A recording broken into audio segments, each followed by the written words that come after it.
Lord. దేవుని మహిమ కలుగును గాక. రండి, మరొక పరిశుద్ధ ఆదివారం ముందు దేవుని వాక్య ధ్యానం కొరకు మనం కనిపెడదాం. భక్తుడైనటువంటి కీర్తనకారుడు దావీదు గారు 11వ కీర్తన 7వ వచనంలో ఒక మాట అన్నారు. యెహోవా నీతిమంతుడు, ఆయన నీతిని ప్రేమించువాడు, యథార్థవంతులు ఆయన ముఖ దర్శనము చేసెదరు. ఈ రోజుల్లో పిల్లారా, భక్తి అయితే ఉంది, కానీ భక్తిలో యథార్థత గురించి చాలా స్పష్టంగా చెప్తుంది బైబిల్. దేవుని ముఖ దర్శనం అంటే కేవలం పరలోకంలో ఆయన ముందుండి పొందుకోవడం మాత్రమే కాదు, ఆ పొందుకునే మహిమ మాత్రమే కాదు, ఈ భూమి మీద కూడా ఆయన సన్నిధిని అనుభవించే భాగ్యమే మరి ముఖ దర్శనం. యథార్థంగా నడిచే వారికి దేవుడు తన సంతోషాన్ని, ఆనందాన్ని, సమాధానాన్ని మించి తన సన్నిధిని అనుగ్రహిస్తాడు. మనుషుల్ని మనం సులభంగా మోసం చేయొచ్చు, కానీ దేవుణ్ణి మోసం చేయడం అనేది అసాధ్యం. ఎందుకంటే కేవలం మాటలు మాత్రమే కాక దేవుడు మన హృదయాన్ని కూడా చూస్తాడు. అందుకే బాహ్య ప్రదర్శన కంటే కూడా అంతరంగ పవిత్రతను ఎక్కువగా ఇష్టపడతాడు దేవుడు. ఈరోజు మనం ప్రశ్నించుకుందాం, నిజంగా నేను యథార్థవంతునిగా దేవుని భక్తిలో కొనసాగుతున్నానా?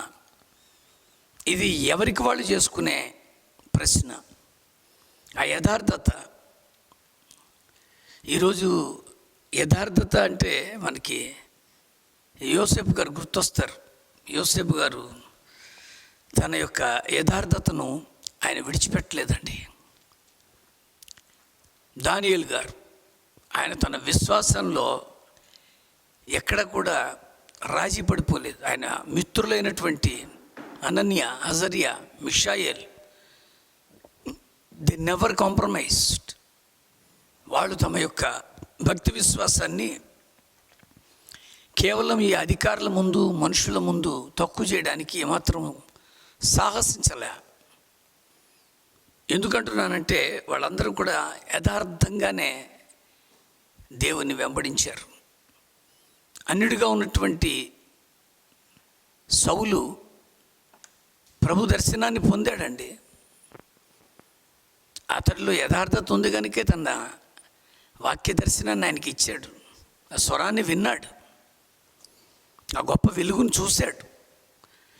అందుకని అతడు ఎంత యథార్థంగా ఉన్నాడంటే ఎంతమంది గొప్ప గొప్ప వారి ముందు నిలబడినా చౌకైనా తెగించాడు, కానీ తన యథార్థతను విడిచిపెట్టలేదండి. ఎందుకంటున్నానంటే యథార్థత అంటే దేవుని చిత్తాన్ని మాత్రమే వెతకాలి. ఎందుకంటే దేవుడు యొక్క ఆలోచన విధానంలోనే ఉండాలి.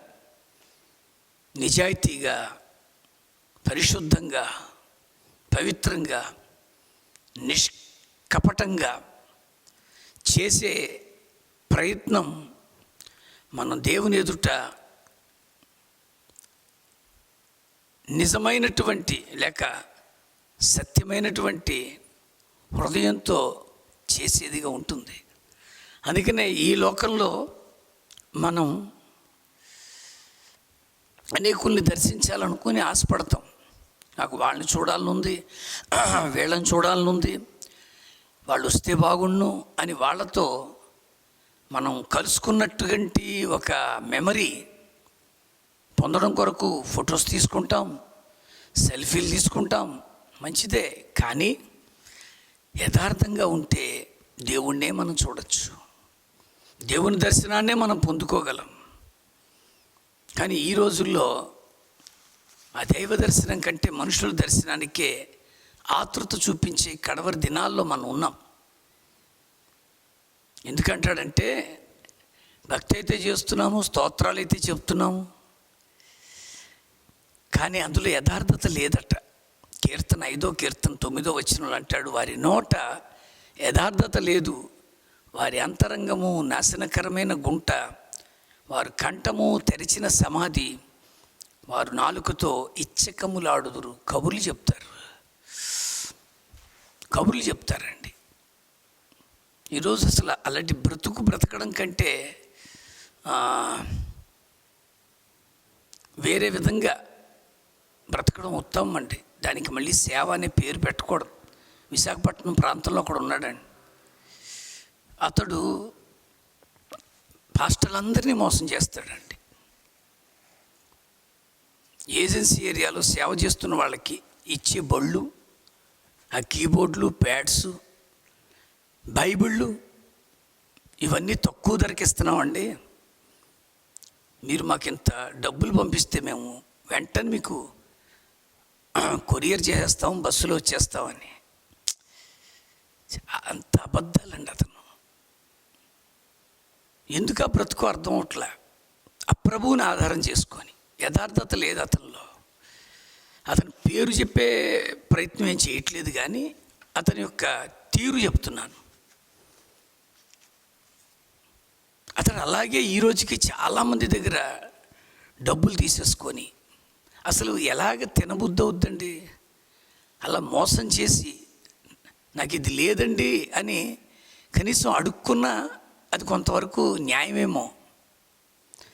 అందుకని అంటున్నాను, మనుషుల్ని మనం మోసం చేయొచ్చు, కానీ దేవుణ్ణి మోసం చేయలేమండి.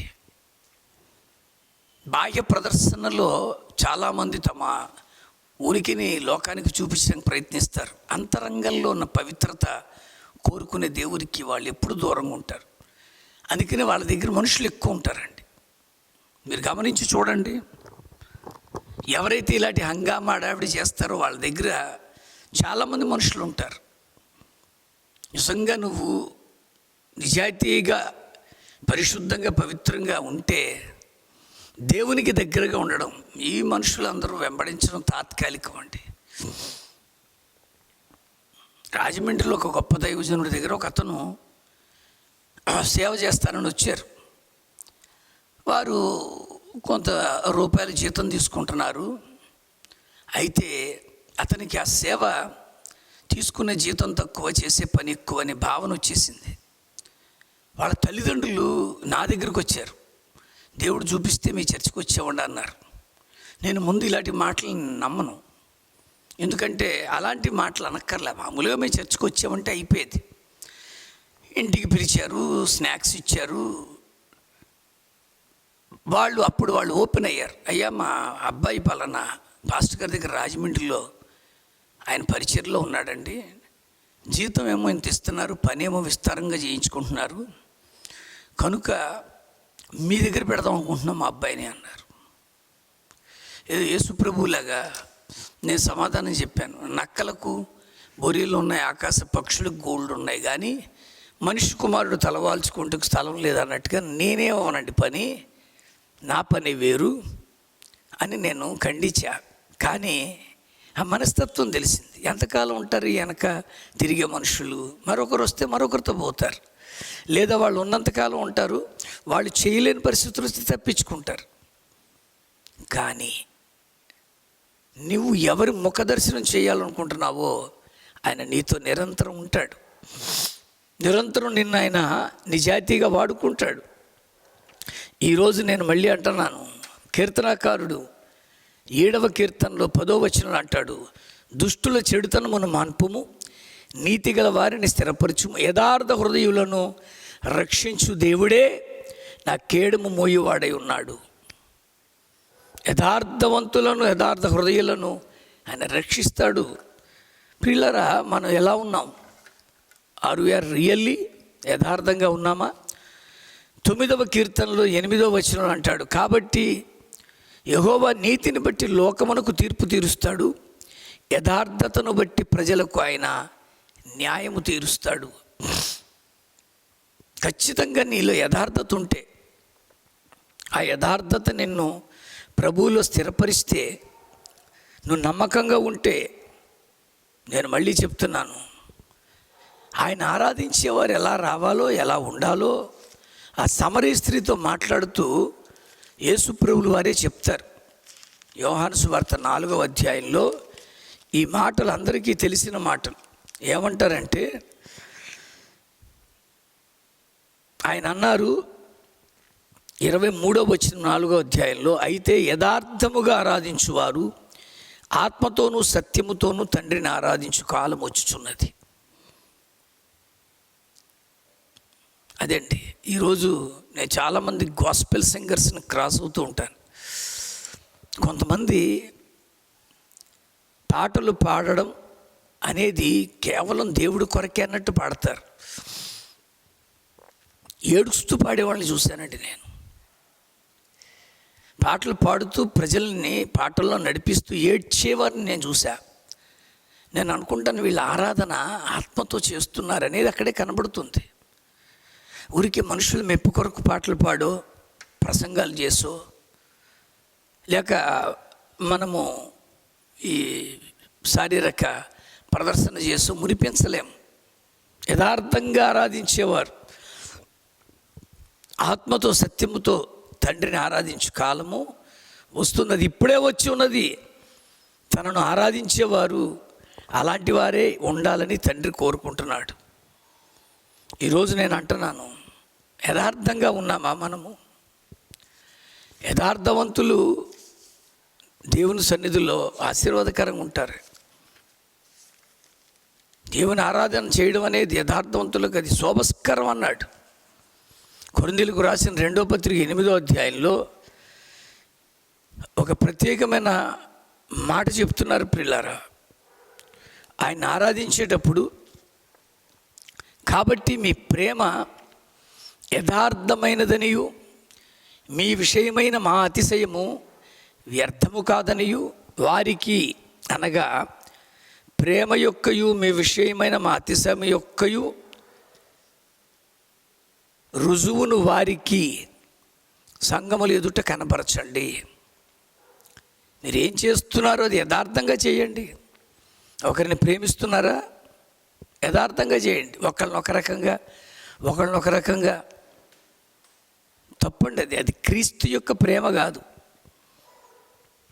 మరి యేసుక్రీస్తు వారు ప్రేమించారు కదండి అని, యేసు చేత ప్రేమించబడ్డాడని అందరూ అనుకునేటట్టుగా అతను ఉన్నాడు. యేసు నేను ఇతన్ని ప్రేమిస్తున్నాను అనేమి ప్రత్యేకంగా అంటలా. యేసు చేత అతను ప్రేమించబడ్డాడు కనుక ఆ టైటిల్ వచ్చింది, యేసు ఇతన్ని బహుగా ప్రేమిస్తున్నాడు అనేది. ఎందుకంటే అంతగా అతను దగ్గరగా నిశితంగా గమనించాడండి యోహాన్ గారు. అందుకని ఆయన రాసిన పత్రికల్లో అంటాడు, మేము ఏదైతే నిదానించి కనుగొన్నామో, ఏదైతే మేము తాకి చూసామో, ఏదైతే అని చక్కటి వర్ణన యేసుని గురించి చెప్తాడు. Because very truthful follower of Jesus Christ. అందుకనే తన ప్రత్యక్షత యోహానికి ఇచ్చాడు. Is really good disciple. ఈరోజు నువ్వు ఎలా ఉన్నావు మిత్రమా? మీ ప్రేమ యథార్థమైనదని లోకానికి చూపించండి, సంఘంలో చూపించండి. అదే పౌలు అంటున్నాడు, సంఘముల ఎదుట కనపరచండి. మా ప్రేమలో కల్మషం లేదు, మా ప్రేమలో వేరొక భాష్యం లేదు. అందుకే యథార్థంగా ఉన్నావా? ఎఫెసీయులకు రాసిన పత్రికలో 4వ అధ్యాయము 24వ వచనంలో ఒక మాట అంటున్నారండి. సంఘము క్రీస్తునకు 4వ అధ్యాయంలో 24వ వచనంలో, నీతియు యథార్థమైన భక్తియు గలవారై దేవుని పోలికగా సృష్టింపబడిన నవీన స్వభావాన్ని ధరించుకోండి. నీతియు యథార్థమైన భక్తి గలవారై. ఊరికనే హంగు ఆర్భాటంగా ప్రజలకు కనబడే భక్తి, అది అన్యులు చేస్తున్నారు, పెద్ద విశేషం లేదు అందులో. అన్యులు చేసేదంతా కూడా ఇతరులకు కనబడే భక్తి ప్రియులారా. బట్ వాక్యం ఎంత స్పష్టంగా అంటుందంటే యథార్థమైన భక్తి చేద్దాం. 6వ అధ్యాయంలో కూడా 5వ వచనంలో, దాసులారా యథార్థమైన హృదయము గలవారై భయముతోనూ వణుకుతోనూ క్రీస్తునకు వలె శరీర విషయమై మీ యజమానులైన వారికి విధేయులై ఉండండి. యథార్థమైన విశ్వాసము గలవారు, యథార్థమైన భక్తి, యథార్థమైన విశ్వాసం. ఈరోజు మన భక్తిలో యథార్థత ఎంత శాతం ఉంది? హెబ్రీయులకు రాసిన పత్రికలో 10వ అధ్యాయంలో 22వ వచనంలో ఒక మాట అంటున్నారండి.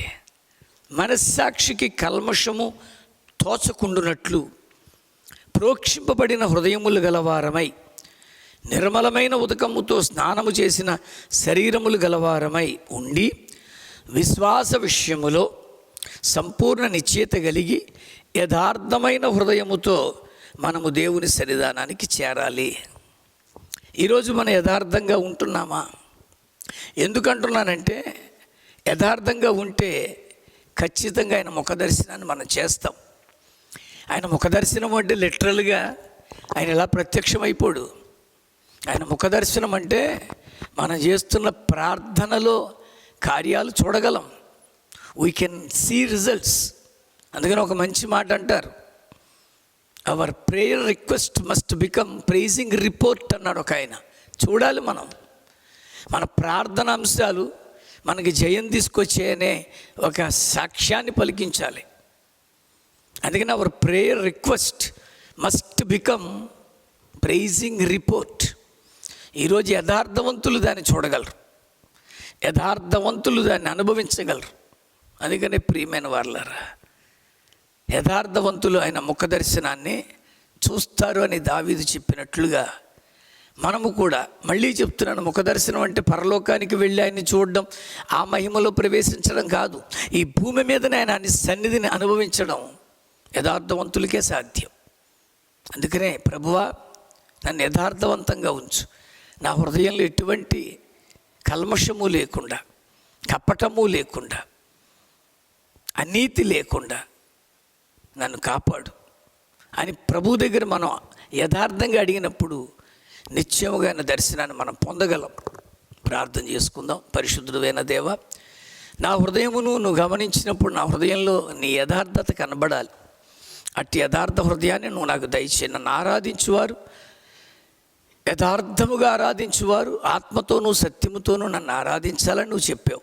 అట్టి యథార్థ హృదయాన్ని మా అందరికీ దయచేయి. క్రీస్తు పేరిట ప్రతిష్ఠించుకొని ప్రార్థన చేసి పొందుకుంటున్నాం పరమ తండ్రి. Amen.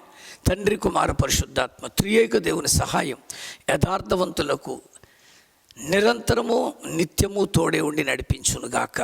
Amen. God bless you. Praise the lord.